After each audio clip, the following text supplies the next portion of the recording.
I'm talking to Mariette Kotzé from Hortgro. She took part in the Nation in Conversation discussion this morning about infrastructure. Mariette, very welcome to AgriXtra.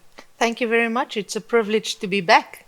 Mariette, this morning's discussions about infrastructure touched on how infrastructure challenges affect especially fruit producers in the Western Cape region.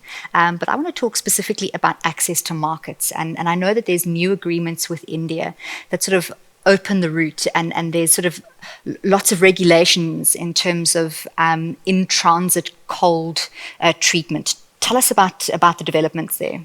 Okay, so right now we're very excited. I think on the 24th of August, our in-transit cold treatment protocol from India came back, has been approved. And what that basically means was previously we still had access to India. It's just the requirements in terms of market access that have changed slightly. So previously it was a 10-day land-based cold treatment, and the main purpose for that was to mitigate any fruit fly risk. However, subsequently that have now changed, and we can do that cold treatment in transit. We basically have a 2 to 3 month window in which we can supply the Indian market. And the Indian market is obviously a very lucrative market for us. If you look at where we want, or the growth in terms of our industry and where we want to grow, Middle East and Far East, and India being part of the Far East is definitely one of the key target regions for us, both on apples and pears, and also for some of our stone fruit. So over the last year and two, we've, from an industry side, put in quite a large investment in terms of market development, trade development, to facilitate the trade. And we believe that this is the first step of our investment actually paying off. So that'll obviously create some capacity space in the South African side, and we will be able to get our product into the market sooner. And what we've actually seen this year was that due to Trump and some of the regulations in terms of tariffs into India that increased for Washington apples, I think it went up to about 70%, meaning that it's not that lucrative for them anymore. From a Chilean and from a New Zealand perspective, with the issues that they've had from an infrastructure logistical point of view, not being able to get their product out, that created a perfect gap for us to be able to showcase to the Indian consumer that we can actually fit that section very well. So we've seen over the last 2 to 3 years significant growth in apple volumes, despite the fact that we couldn't do in-transit cold treatment. And we believe that this will definitely open up additional space for us. Like I mentioned, there's only a 2 to 3 month window in which we can actually serve that market. And so the in-transit approval came too late for this particular season, as the Indian or their own apples is currently being harvested. So they're a Northern Hemisphere country. So, but definitely we will get the full benefit of it in the next year or two. So yes, and it's an exciting market given the number of consumers within that target region, and their diet mainly being vegetarian. So fresh fruit and vegetables obviously then make up a big portion of the diet. So I mean, definitely a positive development. But speaking to fruit producers here in South Africa, they're overwhelmingly positive about the growth in their sector. But many of them have said that it's important that we don't grow too quickly for our own infrastructure. So opening up new markets is absolutely crucial so that growth isn't ultimately stifled. You were talking a little bit about trade agreements. Talk to us about other new markets where there is movement. Yeah, South Africa doesn't have one official trade agreement, as many of our competitors, such as New Zealand and Chile and Peru. So that is obviously a big stumbling block for us.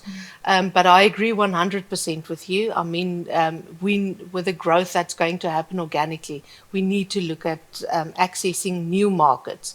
Our traditional markets, Europe and UK, we know that those are going to remain within the bands that we're currently supplying to them. So no exciting growth happening in that space. So obviously we need to move the product into other markets. And I think that if you look at the investment that has gone into the industry over the last number of years, has actually been keeping the consumer of our targeted markets in future in mind. So I'm just using it now as an example. We've grown significantly in terms of gala apples and red apples. And that is specific to the Asian consumers. They prefer a red, sweet apple. And the same with our pears. When we talk about Packham pears, which is a large green fruit, directly competing with something like a conference. And then also what makes it a bit more exciting is the fact that we have a blush pear category as well. So the variety within the fruit basket within South Africa obviously makes it lucrative. But some of the other markets that we're targeting and that we're actively working on at the moment is Thailand. We've lost access to the Thailand market in I think about 2007, and we haven't been able to regain access. So we're actively working on regaining access into that particular market. Then some of the other regions that we're targeting is Vietnam, Philippines, Malaysia, and then obviously China. I mean, we gained access to China for apples, I think, about 5 years ago.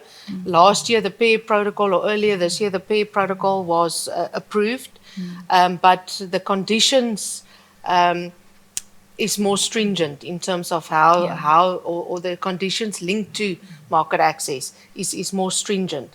And a particular reason for that is also to protect their own local production. I mean, Chinese, I think they're the largest producer in almost everything, but definitely in terms of apples and pears, they are the single largest producer in the world.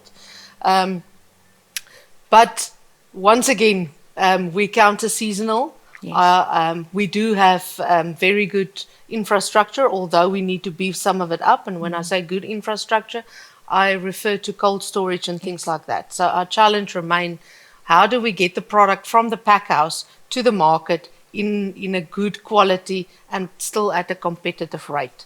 So that's the key thing. And then the other thing is, I personally think that we've neglected the local market. We're sitting with about 60 million people. And if you look at the consumption of fresh fruit in South Africa, it's very, very little. I mean, on average, I think we eat about 6 pears per annum. That's less than 1 pear a month.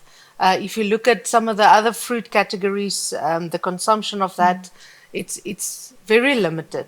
So I believe that we need to put in a bit more effort in terms of developing the local market as well. This morning, we also spoke about changing the mindset in terms of not only being a production push to the market, but having a market strategy and letting that dictate what production should do. So the same principles for the export market also applies to the local market. But I do think that we're part of Africa, and obviously we see some growth in terms of Southern Africa and Africa as well. So, Plenty of opportunities for growth by the sounds of it. Thank you very much, Mariette. We appreciate your insights. Thank you very much for having me.